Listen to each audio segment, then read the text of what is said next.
Et c'est pourquoi j'ai décidé d'entamer une psychothérapie. Et c'est une très bonne chose.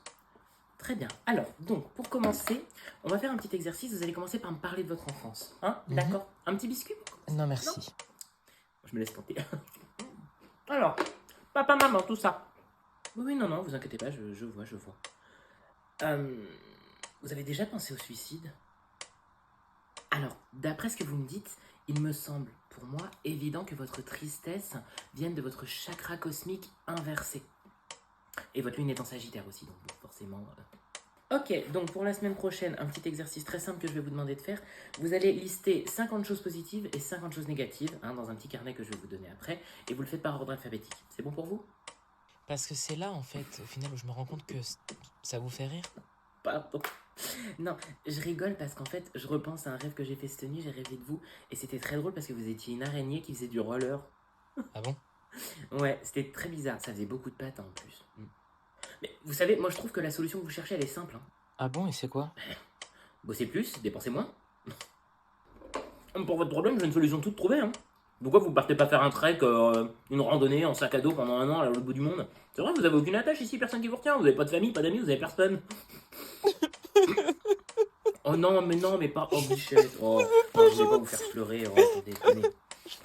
C'est 50 centimes les mouchoirs, par contre. De quoi? Non, mais pleurez d'abord. Je comprends bien, ma belle, mais bon, à un moment donné, faut arrêter de râler, Allez, hop, on se ressaisit un petit peu, la vie elle est belle, on fonce, on se laisse pas abattre. Oh là là. Quand j'ai compris qu'il m'avait quitté, je me suis rendu compte qu'il fallait pas que je me laisse abattre et que j'aille de l'avant parce que si. Ah, bah c'est déjà fini, donc. C'est fou, ça passe vite 1 heure quand on s'amuse. Bon, je vous rassure, la semaine prochaine, on parlera de vous. Là, je me suis un petit peu laissé emporter, mais voilà. On se dit mardi, même heure, ok? Super, ça fait 60 euros. Voilà. Non, mais en fait, je pense que j'ai ciblé d'où vient votre souci. Le problème vient clairement de la relation toxique que vous avez avec votre père depuis des années. Ou peut-être aussi un peu de la relation que vous avez avec votre mère. Ou peut-être même avec votre mari, d'ailleurs. En tout cas, c'est un problème de relation. Ça... Mais laissez-moi vous dire une bonne chose. Vous pensez que ça, c'est des problèmes? Je vous rassure tout de suite, c'en est pas un.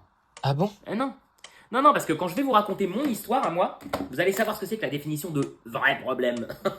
Alors, donc, on remonte à mon enfance. C'est pour ça que j'ai fait ça. Ah bien sûr, mais attends, mais c'est un super réflexe que t'as eu, tu rigoles. Attends, tu plaisantes. C'est drôle parce que ça me rappelle un petit peu une... Bon, petit aparté comme ça, rien à voir, mais quand j'étais en vacances à Megève, j'ai lu un article un petit peu similaire dans un Excuse-moi, magazine. on n'est pas censé parler de moi? Pardon? On n'est pas censé parler de moi? Oui, t'inquiète pas, je reviens sur toi tout de suite, ma belle. Alors donc, en fait, dans ce magazine, ils expliquaient que cette femme était, pareil, dans une relation hyper